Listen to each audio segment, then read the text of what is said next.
말씀 보겠습니다. 누가복음 17장 1절에서 10절까지입니다.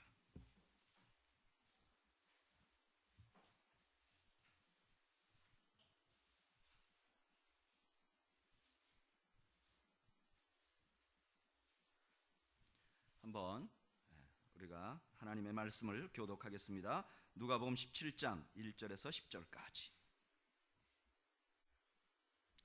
교독하겠습니다. 예수께서 제자들에게 이르시되 실족하게 하는 것이 없을 수는 없으나 그렇게 하는 자에게는 화로다.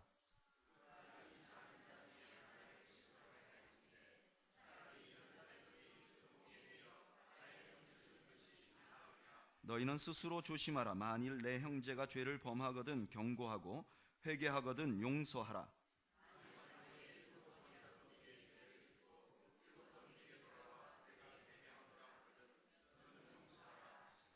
사도들이 주께 여짜오되 우리에게 믿음을 더하소서 하니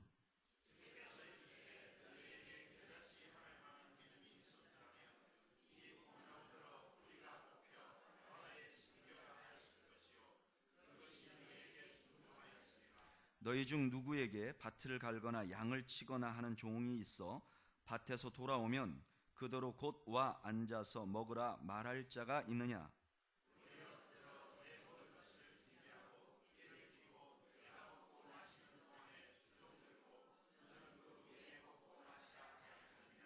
명한 대로 하였다고 종에게 감사하겠느냐?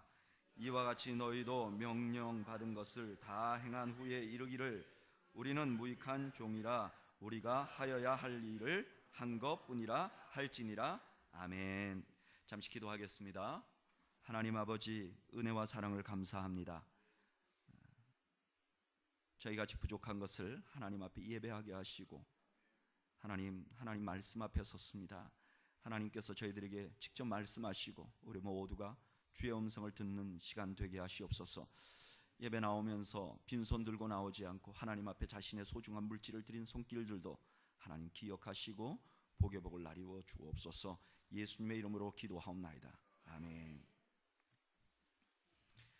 2012년도 산시성, 중국 상시성에 큰 교통사고가 있었는데 그 교통사고 때문에 36명이 사망을 했다고 합니다. 중국에서는 꽤나 큰 사고 중에 하나였는데 이때 여러 공무원들이 나와서 그 현장을 정리를 했습니다. 그런데 그 현장 전체를 관리하고 책임지고 있는 관리가 그 심한 교통사고 현장에서 웃었어요. 그냥 미소를 친 거죠. 근데 그거를 누군가가 찍었어요, 사진을. 그래가지고 그걸 인터넷에 올렸습니다. 그래서 아니 어떻게 관리가 저 처참한 환경에서 고생하는 저 사고 난 사람들을 수습하는 저 장소에서 어떻게 웃을 수가 있느냐 막 비난이 쇄도를 했어요. 그러니까 이 관리가 이렇게 말했어요. 나는 단지 거기 있는 사람들이 너무 열악한 가운데서 일을 하고 있기 때문에 그 사람들의 긴장을 풀어주려고 웃었던 것 뿐이다, 웃게 했을 뿐이다, 이 얘기를 했어요. 그런데 그 사진 찍은 사람이 그 다음에 사진을 면밀히 관찰을 해보니까 이분이 차고 있는 시계가 명품 시계인 거예요. 그 다음에 안경이 우리나라 돈으로 한 2천만 원짜리 안경을 끼고 있는 거예요. 그래가지고 이 사람에 대한 얘기를 계속 인터넷에 올려가지고 나중에 조사를 해보니까 이분이 비리 공무원인 거예요. 뇌물을 많이 받고 그 뇌물을 가지고 승승장구해서 그 도로관리 책임자까지 온 사람이에요. 결국 재판을 받아서 14년형을 받았다. 여러분 참 너무 억울하잖아요. 그 자리에서 웃지만 않았으면 그런 게 다 묻힐 수 있는데 또 뭐 웃는 게 크게 잘못된 건 아니잖아요. 뭐 웃을 수도 있죠. 아무리 열악한 환경에서 있어도 같이 일하는 사람들끼리 농담할 수도 있는데 그 하나 때문에 그냥 이 사람은 인생을 망친 거죠. 아주 사소한 일인데 인생을 망치는 것. 오늘 본문의 예수님께서 바로 그런 걸 우리에게 말씀하고 있는 거예요. 어떤 내용을 말씀하시는가? 우리 본문을 한번 자세하게 살펴보죠. 1절에 예수께서 제자들에게 이르시되 뭐에 대한 얘기를 하시죠? 실족하게 하는 것이 없을 수는 없으나. 그래요. 예수님이 지금 실족에 관한 문제를 다뤄요. 근데 그 실족이 우리나라 헬라어로 말하면 이렇게 말해요. 스캔달로. 이 실족이에요. 요즘 말로 하면 무슨 말이죠? 스캔들. 그러니까 누군가가 스캔들에 빠졌다. 그럼 그 사람이 어떤 거예요? 실족한 거예요. 그 사람을 어렵게 만들고 넘어지고 아프게 만드는 것, 이걸 보고 실족해 하는 거라 그러죠. 그러니까 누군가를 마음 아프게 하고 누군가를 넘어뜨리게 하고 이런 것들이 그 다음에 어떻다는 거예요? 하는 것이 없을 수는 없다. 이 말은 무슨 말이에요? 이게 피할 수 없다는 거예요. 여러분, 그럴 수 있잖아요. 우리가 아무 생각 없이 사소하게 그냥 툭 던진 말인데 그 사람을 힘들게 하기도 하잖아요. 인생을 살면서 나는 그냥 아무렇지도 않게 별다른 생각 없이 했는데 그 별다른 의미 없이 한 말들이 다른 사람에게 깊은 상처를 주는 때가 있단 말이에요. 그래서 이걸 피하려고 해도 피할 수가 없단 말이에요. 이거는 없게 할 수 없단 말이에요. 그런데 그렇게 실족하게, 다른 사람을 실족하게 하는 사람은 어떻게 되는가? 1절을 다 같이 읽어보죠. 시작. 예수께서 제자들에게 이르시되 실족하게 하는 것이 없을 수는 없으나 그렇게 하는 자에게는 뭐예요? 화로다. 그렇게 하는 자는 누굴까요? 다른 사람을 실족하게 만드는 사람. 그 사람에게는 화라는 거예요. 어떤 화가 있는가? 2절 읽어보죠. 시작. 그가 이 작은 자 중에 하나를 실족하게 할진대 차라리 연자맷돌이 그 목에 매여 바다에 던져지는 것이 나으리라. 내가 누군가를 실족하게 했는데 그 사람이 우리 공동체 안에 정말 아무도 존재 가치를 모르는 사람이에요. 그런데 그분을 내가 실족하게 했더니 어떤 결과가 일어나느냐?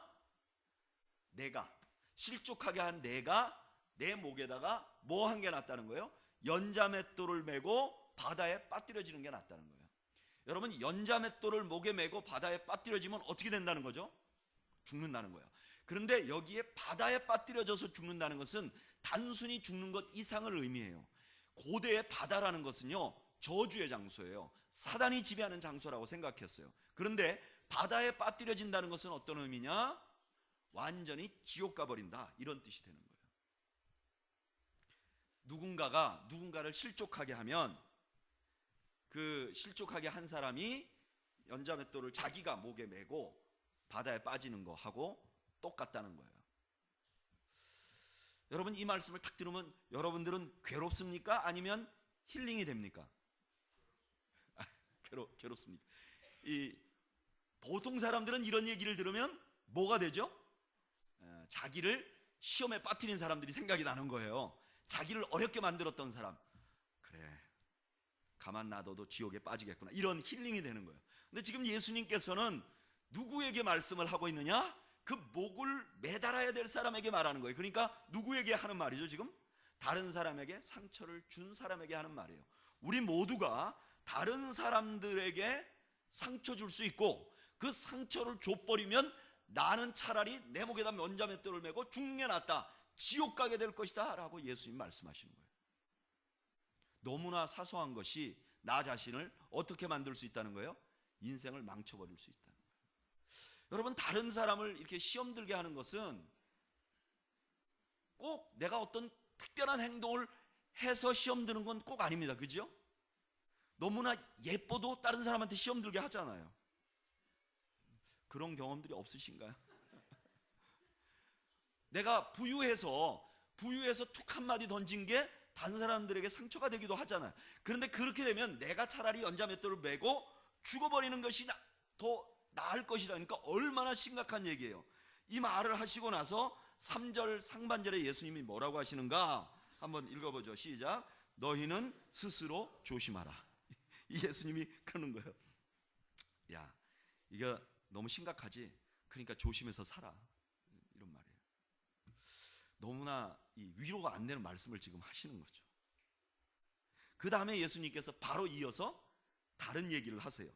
엉뚱한 얘기를 하는 것 같아요. 3절 하반절부터 중반절부터 읽어보죠. 시작. 만일 내 형제가 죄를 범하거든 경고하고 회개하거든 용서하라. 여기에 또 다른 이야기를 하시는데 그게 뭐냐면 다른 사람이 자기에게 죄를 지을 때, 자기를 힘들게 만들었을 때, 이거는 어떤 경우를 말하는 거죠? 아마 앞에 말한 경우에 반대의 경우겠죠. 나는 이렇게 괜찮은데 누군가가 나에게 와서 죄를 범한 거예요. 나를 힘들게 한 거예요. 나에게 어려움을 겪게 한 거예요. 그런데 여기 보면 만일 내 형제가 죄를 범하거든 할 때 이 죄는요 뭐에 대한 얘기냐면 자기에게 범한 죄예요. 그러니까 공동체에게 범한 죄를 말하는 거 아니에요. 공동체에게 죄를 범한 것은 다른 방법으로 다뤄요. 공동체에 죄를 지면 어떻게 하라 그러죠? 먼저 네가 가서 말하고, 안 되면 두세 사람하고 가서 말하고, 그래도 안 되면 교회 지도자들하고 가서 말해서 안 되면 잘라버리라, 이렇게 얘기했단 말이에요. 근데 이것은 뭐냐면은 그런 경우가 아니에요. 누가 개인이 나에게 죄를 범했을 때, 나에게 아픔을 주거나 나에게 상처를 주거나 나를 힘들게 했을 때 어떻게 하느냐? 오늘 본문에서 뭐라 그러죠? 내 형제가 죄를 범하거든 경고하라 그래요. 경고했는데 그 다음에 그가 회개하면 어떻게 하라는 거예요? 용서하라 그래요. 그래서 많은 분들이 이렇게 얘기해요. 이거는 회개가 전제됐을 때 용서하라는 의미다. 누군가가 회개 안 하면 용서하지 말라는 의미다라고 말해요. 그런데 이 말씀은 그런 말씀이 아니에요. 어떻게 알 수 있느냐? 4절 보면 알 수 있어요. 4절 읽어볼까요? 시작.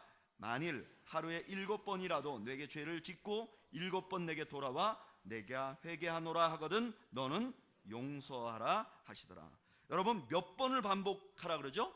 하루에 몇 번이요? 7번. 자, 여러분 보세요. 어떤 사람이 여러분들에게 와서 몇 번 정도 용서를 빌고 똑같은 일을 하고 또 용서를 빌고 또 똑같은 일을 하면 몇 번 정도 되면 저거 용서 비는 게 진짜 아니다, 이렇게 생각되세요? 3번. 그래도 넉넉하네요. 보통 사람은요 한 2번 똑같은 일을 하면 저거? 이렇게 생각한다. 근데 예수님이 지금 7번 하라 그래요. 그러니까 이건 무슨 말이냐면은 저 사람이 나한테 용서를 비는 것이 진심이 아닌 것 같은 게 거의 확실할지라도 어떻게 하라는 거예요? 용서하라는 거예요. 여기 오늘 본문에 나와 있지 않지만 우리가 쉽게 그 다음 상황은 예견할 수 있어요. 보세요. 다른 사람을 시험 들게 하면 내가 내 목에 면자뱃돌을 메고 죽으라 그랬어요. 그 다음에 예수님 뭐라 그랬냐? 누군가가 너에게 잘못을 할 것이다. 그러면 그 사람의 잘못을 너도 용서하라 그래요. 요까지만 말해도 뭘 할 수가 있죠? 요까지만 말해도 뭘 할 수가 있죠? 내가 용서하지 않으면, 내가 그 사람을 용서하지 않으면 내 목에다 뭘 매는 거예요? 연자맷돌을 메고 너가 죽는 거 똑같다는 거예요. 지금 그 말이 연결되어 있는 것이죠. 그러니까 지금 예수님께서 두 번째 경우를 얘기하는 거예요. 너희들이 일생에 별거 아닌 것 같은데 그것이 우리를 아주 치명적으로 망치는 경우가 있는데 그 두 번째 게 뭐냐면 용서하지 않는 거예요. 여러분, 누군가를 용서하지 않으면 우리는 흔히 이렇게 생각해요. 내가 저 사람을 용서하지 않으면, 용서해버리면 저 사람이 2다리 뻗고 잔다. 내가 용서하지 않고 있으면, 내가 저를 용서하지 않고 있으면 내가 저를 괴롭히는 거다, 그렇게 말해요. 그런데 많은 사람들이 말하기를 내가 용서하지 않으면요, 용서하지 않는 그 사람만 그 문제에 매여 있는 거예요. 나에게 해를 끼친 사람은 어때요? 네, 몰라요. 모르고 자요. 근데 내가 용서하지 않으므로 누구만 잠을 못 이루는 거예요? 나만 잠을 못 이루는 거예요. 여러분, 용서를 하지 않으면 내가 2번 피해를 보는 거예요. 그런데 한 번 더 피해가 있어요. 어떤 피해가 있느냐? 마태복음 18장 35절.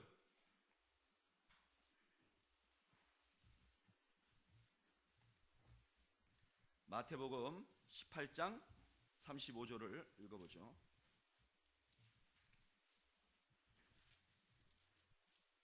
몇 페이지죠? 31페이지. 35절 읽어보죠. 시작. 너희가 각각 마음으로부터 형제를 용서하지 아니하면 나의 하늘 아버지께서도 너희에게 이와 같이 하시리라. 아멘.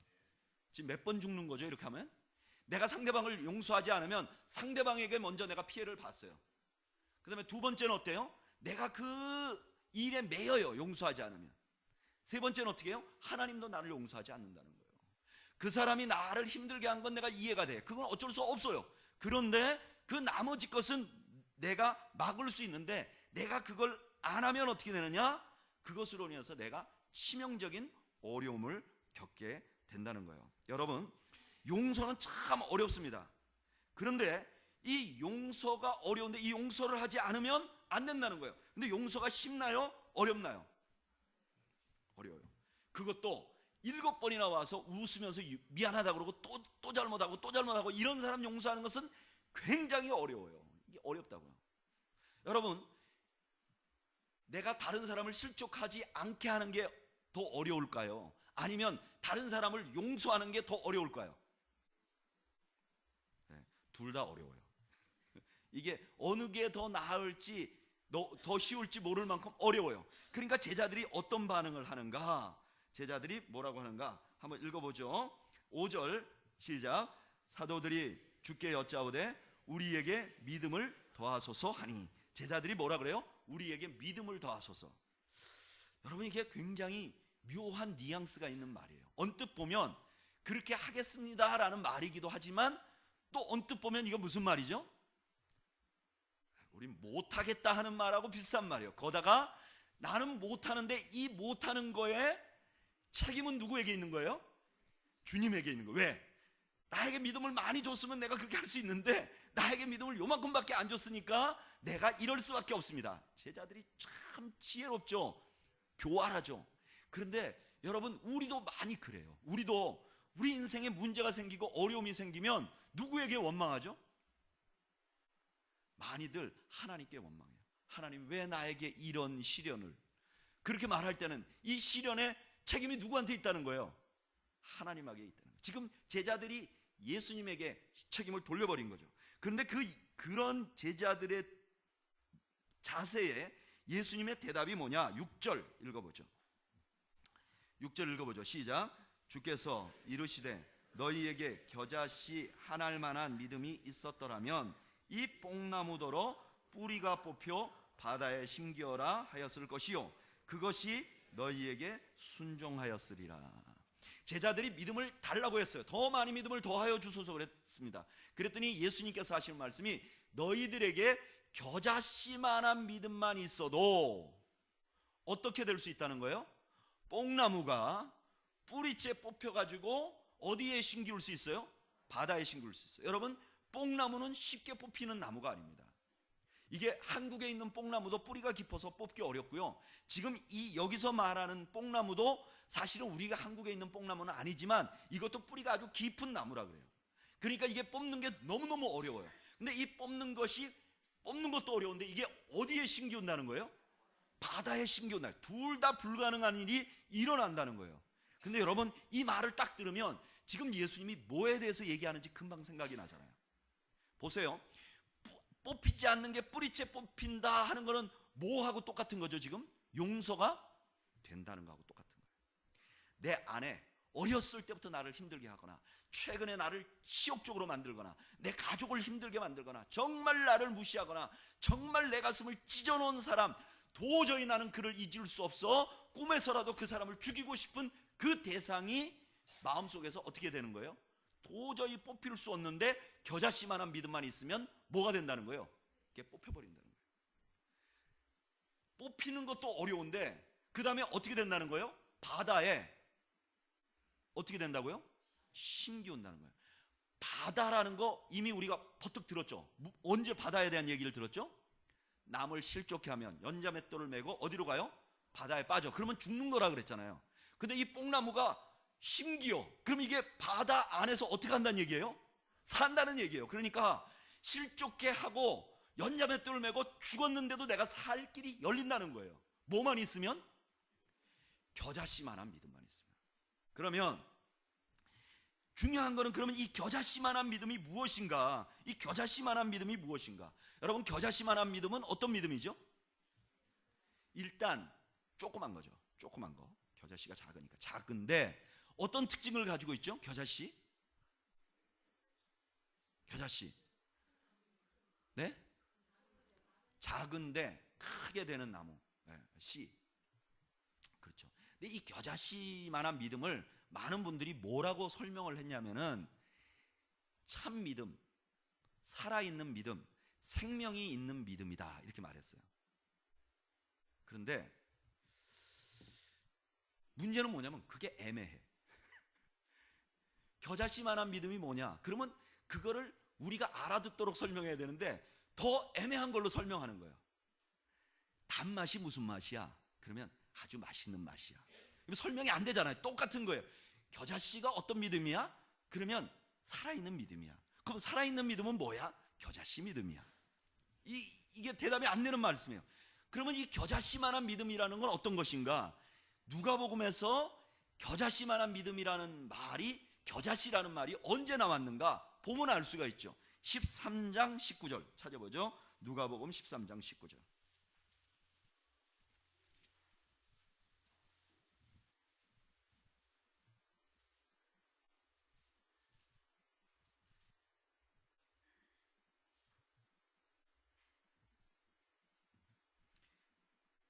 읽어보죠.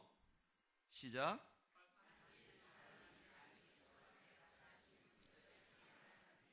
자라나무가 되어 공중의 새들이 그 가지에 깃들였느니라. 아멘. 여기에 겨자씨는 뭐를 비유하고 있는 것이죠? 18절에 보면 하나님의 나라. 누가복음에서 말하는 하나님의 나라는 무슨 뜻이냐? 예수님의 나라라는 뜻이 있어요. 그러면 예수님의 나라의 핵심은 뭐죠?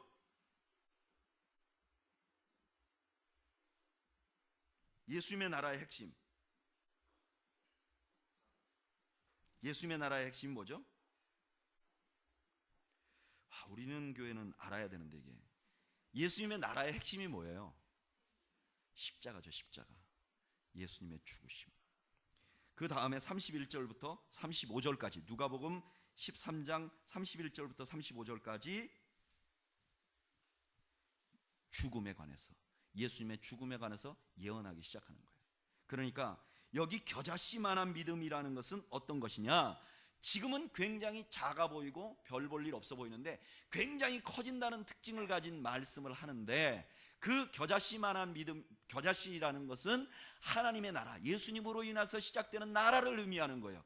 근데 그 예수님으로 인해서 시작되는 나라의 핵심이 뭐냐? 십자가란 말이에요.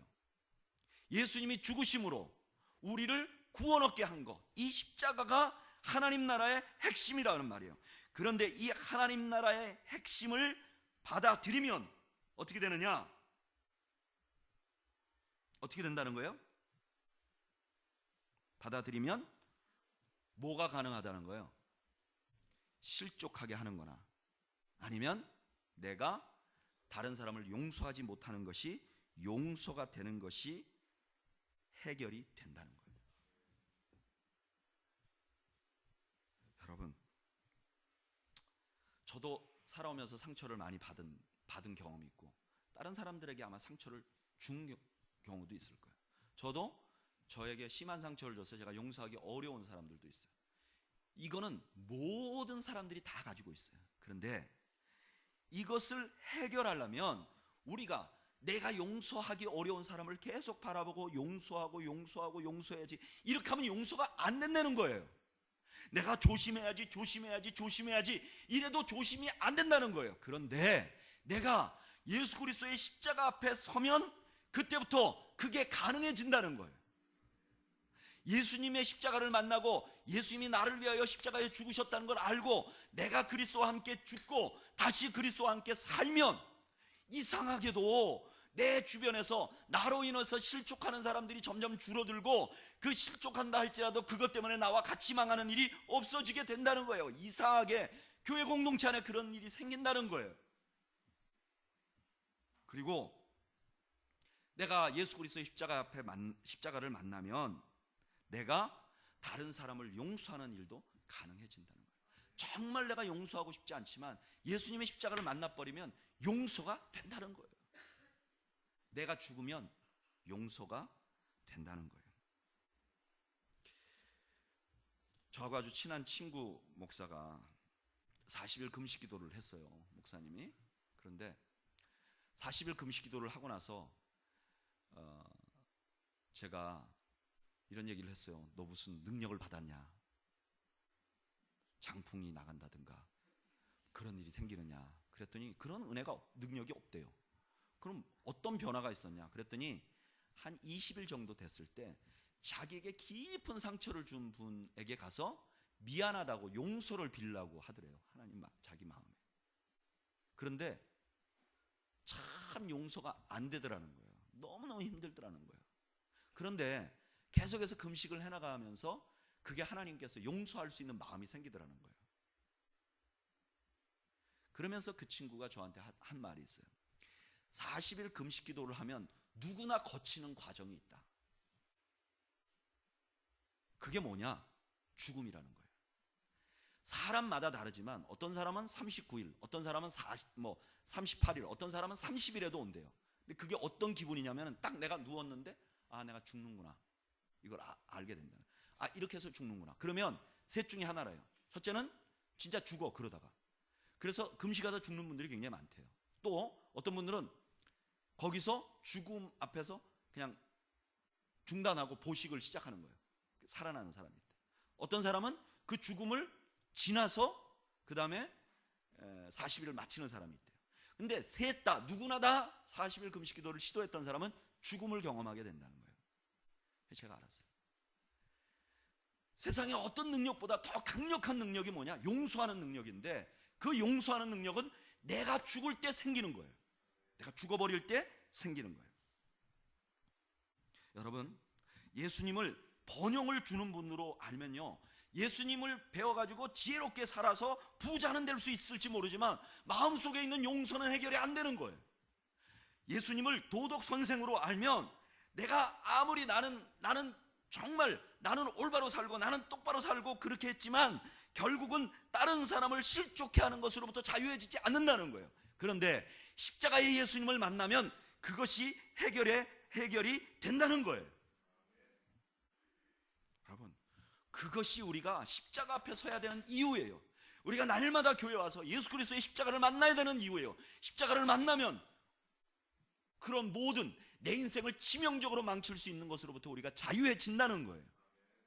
그런데 여러분, 예수님이 여기서 얘기가 끝나면 우리가 모두 이해할 수 있어. 그래, 그럴 수 있지. 그런데 예수님이 그 다음 말씀을 하세요.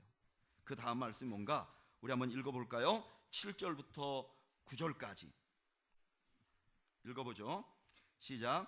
너희 중 누구에게 밭을 갈거나 양을 치거나 하는 종이 있어 밭에서 돌아오면 그더러 곧 와 앉아서 먹으라 말할 자가 있느냐? 도리어 그더러 내 먹을 것을 준비하고 띠를 띠고 내가 먹고 마시는 동안에 수종 들고 너는 그 후에 먹고 마시라 하지 않겠느냐? 명한대로 하였다고 종에게 감사하겠느냐? 지금 왜 이 얘기를 하시죠?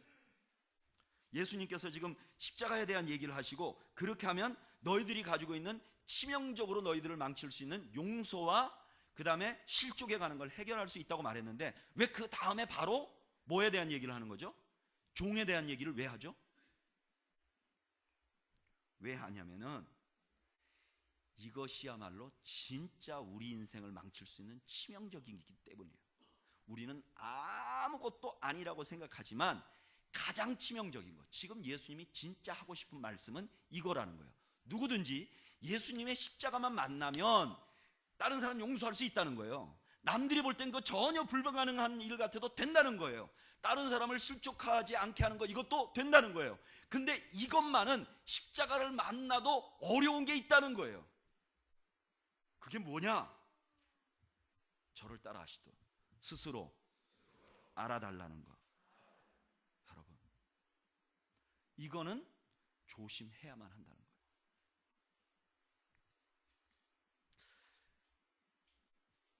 저는 십자가의 믿음을 가진 사람들이 조심해야 될 것, 그게 뭐냐면은 나 자신을 알아달라고 하는 것, 나 자신을 인정하는 것, 그것이 우리가 해야 될, 우리에게 남은 일이라는 거예요. 제가 이 말씀이 맞는 것 같아요. 이 말씀 준비하면서 제가 곰곰이 생각해 봤어요. 그런데 예수님의 이 말씀이 사실이에요. 제가 십자가 설교를 하는 목사잖아요. 그리고 저는 그 직분에 그런 욕심이 없어요. 뭐 무슨 노회장, 뭐 총회장, 무슨 지부장, 뭐 이런 거에 관심이 별로 없어요, 저는요. 그리고 저는 돈에도 별로 욕심이 없어요. 막 돈이 많이 있으면 좀 좋겠죠, 좋기야. 근데 그것 때문에 뭐 나는 괴롭고 그러진 않아요. 그런데 저하고 같이 교제하는 목사님들, 그렇게 십자가 설교를 하는 분들 보면 공통적으로 그래요. 직분에 욕심이 없어요. 다 자기 직분 안 맞는다 그래요. 그리고 돈에도 욕심이 없어요. 굉장히 검소하게 살아요, 대부분. 그래서 우리가 볼 때는 매우 거룩하게 보여요. 그런데 그런 분들의, 저를 포함해서 그런 사람들 모두의 공통점은 뭐냐? 우리는 십자가 설교하는 사람이야. 나 스스로 가지고 있는 스스로의 만족, 자기 만족을 굉장히 강하게 갖고 있는 사람들이에요. 근데 예수님 뭐라 그러시냐? 그걸 지적하는 거죠.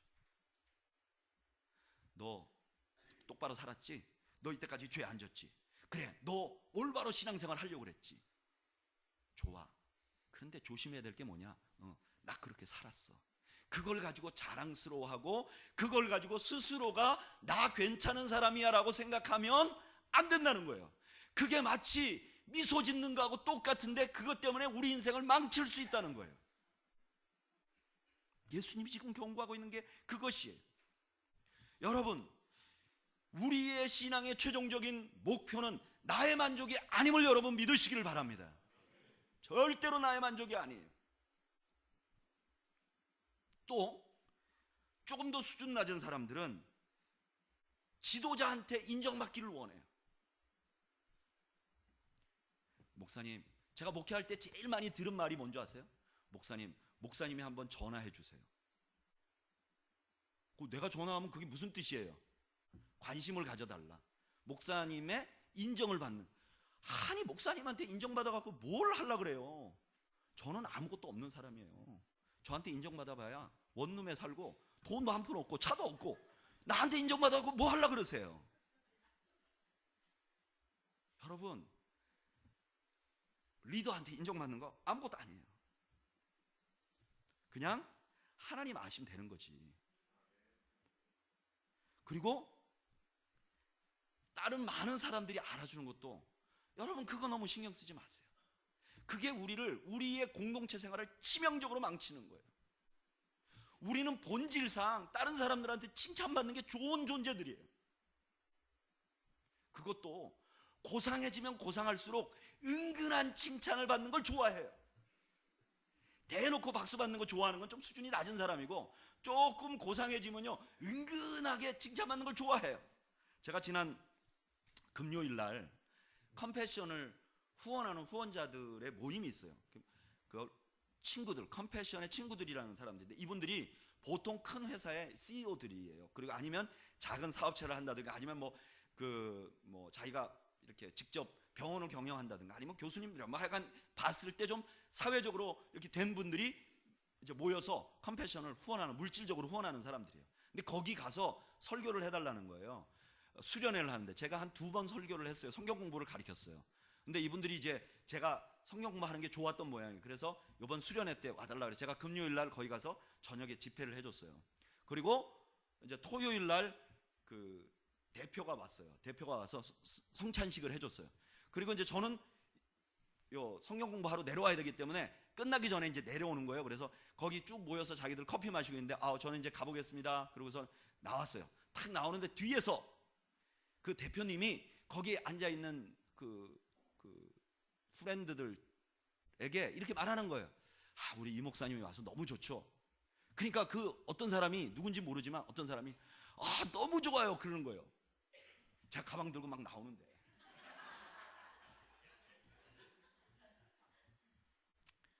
제가 어땠겠어요? 갑자기 발걸음이 가벼워지는 거예요. 여러분, 우리가 다 이런 사람들이에요. 누가 나 조금 인정해 주면 좋아하고, 근데 그것이 자칫하면 나를 영원히 망칠 수 있다는 거예요. 영원히 망칠 수 있다는 거예요. 누가 나의 마음에 심장에 비수를 꼽은 것보다, 내가 다른 사람 실족하게 한 것보다 훨씬 더 치명적인 게 뭐냐? 나 자신. 나 자신. 사람들에게 알려지는 것, 지도자에게 알려지는 것, 인정받는 것. 여러분, 진정으로 십자가를 만나면 우리가 이거 조심해야 되는 거죠. 여러분, 어디 가서 우리는 교회 너무 자랑하지 마세요. 그냥 좋다고만 말하세요. 우리만 옳지 않아요. 우리만 가장 좋은 거 아니에요. 우리가 얼마나 부족해요. 얼마나 부족한 게 많아요.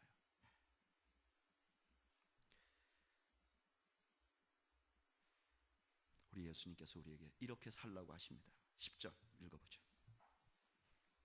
예수님의 말씀이죠. 10절 읽겠습니다. 시작. 이와 같이 너희도 명령받은 것을 다 행한 후에 이르기를 우리는 무익한 종이라 우리가 하여야 할 일을 한 것뿐이라 할지니라. 아멘. 나를 용서 못하는 사람 용서해놓고 우리가 뭐라고 해야 되죠? 우리가, 저를 따라 하시죠. 우리가 하여야 할 일을 한 것뿐입니다. 실족 안 당하게 조심조심 살고 십자가 앞에서 살고 끝날 때 우리가 해야 될 말은, 다 같이 읽죠. 시작. 우리가 하여야 할 일을 한 것뿐입니다. 여러분, 우리 주님은 우리에게 사소하지만 가장 치명적인 것, 그것 조심하라고 말씀하십니다. 겨자씨이신 예수님, 십자가의 예수님을 바라보면서 우리 자신 날마다 나의 만족이 아니라 주님의 영광을 위해서 살아가는 저와 여러분들이 되시기를 주의 이름으로 축복합니다. 우리 한번 기도할까요?